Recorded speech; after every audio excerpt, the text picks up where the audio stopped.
आगे की पढ़ाई नहीं करेंगे। हमको सरकारी विद्यालय में मेरे मम्मी पापा ने पढ़ाया, हमारे मम्मी पापा दुनिया के सबसे गंदे मम्मी पापा हैं। तो ये रोना प्यारे बच्चों मत रोना, जो बच्चे सरकारी विद्यालयों में पढ़ते हैं वो अच्छे अच्छे IAS विशेष की क्वालिफाई कर जाते हैं एग्जाम, ठीक है। एक कुछ भी मायने नहीं रखता, 8th क्लास तक मैंने भी आपके जैसे विद्यालय से ही पढ़ाई की है, ठीक है। और आज भी मैं निरंतर परीक्षाएं देता रहता हूं, कहीं न कहीं कुछ न कुछ कमजोरियां रहती हैं, लेकिन निरंतर बड़ी से बड़ी परीक्षाएं देता रहता हूं, जिसके आप शायद सपने देखते हो एक दो लोग, ठीक है। ऐसी कोई परीक्षा नहीं है जो मैंने नहीं दी है अब तक, सभी परीक्षाएं मैंने दी है, क्योंकि परीक्षा देने का मकसद सिर्फ यही नहीं होता है कि हम सफल ही हो जाएं। परीक्षा देने का मकसद ये भी होता है कि हमें उसकी जानकारी हो जाए कि इसमें क्या क्या आता है।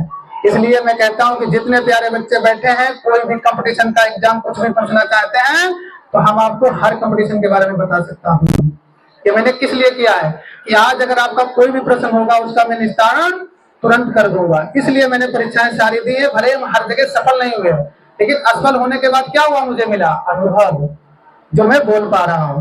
तो इसलिए अपने को हर जगह कोशिश करो, ट्राई करो, लेकिन अगर आपका एक टारगेट है तो उसमें अच्छी मेहनत करके सफल हो जाए, ताकि अन्य भी आपको जो अनुभव मिले हैं वो भी आप समाज में बांट सकते हैं।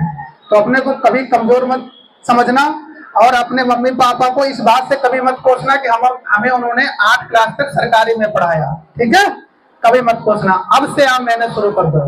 ये पढ़ाई इंटर तक क्या होता है, एक खेल खिलौना होता है, झुंझुना, जैसे बच्चे खेलते हैं, ये इंटर तक का झुंझुना होता है। इसको आपने बजा लिया, खेल लिया, और फिर जब आप बड़े हो जाते हैं तो क्या होता है, तब आपको समझ आ जाती है कि अब हमें क्या करना है। तो कंपटीशन की दुनिया वैसे ही है। इंटर तक तो आपने पढ़ लिया क्योंकि आपका एक टारगेट था कि मुझे इंटर तक पढ़ ही लेना है। अगर ये भी नहीं पढ़ेंगे तो शादियों में भी दिक्कत आ जाएगी, कुछ तो शादियों के लिए पढ़ते हैं, ठीक है।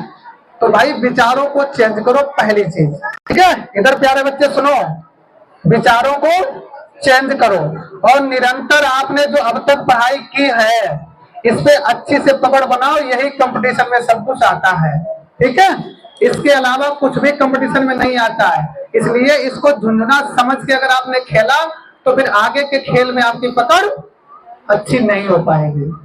बात मेरी अच्छे से समझ लो। अभी 8 क्लास के बाद में जो 9th में बच्चे जाएंगे, यहीं से आपका जीवन आगे का शुरू हो जाएगा। तो अगर आपने इंटर तक भी बढ़िया मेहनत कर ली, अपने को ठीक से पढ़ाई कर ली, तो फिर इंटर के बाद में आप तमाम प्रकार की कंपटीशन में बैठने लायक हो जाएंगे, ठीक है। तो आप इंटर तक बढ़िया से पढ़ाई करें। कभी ये ना सोचें कि हमने फला स्कूल में पढ़ी तो हमारी पढ़ाई अच्छी नहीं है। आपके निरंतर प्रयास से, मेहनत से आप अच्छे प्राइवेट वाले विद्यालय को भी मात दे सकते हैं।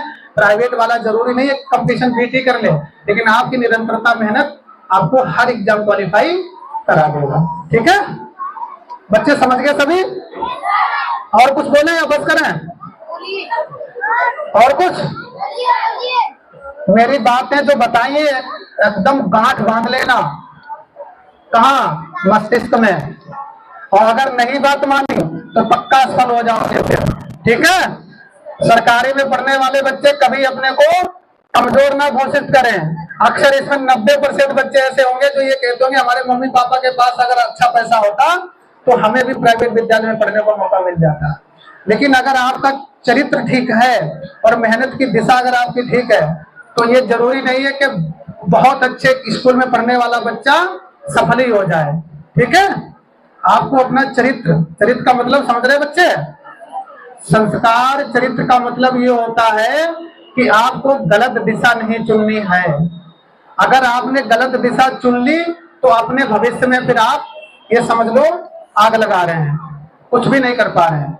तो इसलिए जहां भी पढ़ाई कर रहे हो उस पढ़ाई को मेहनत से करो और अपना चरित्र गंदा मत करना, आप पक्का सफल हो जाओगे, ठीक है। आपके अंदर बहुत शक्तियां हैं कि उन शक्तियों को आप समझ पाएंगे। और जैसे जैसे आपने अपना चरित्र गंदा करना शुरू कर दिया, कि हमारा यही टारगेट था कि अपना दोस्ती याराना कर लिया, फिर आराम से घूमें, अच्छी अच्छी जगह जाएं, ये सब अगर आपने शुरू कर दिया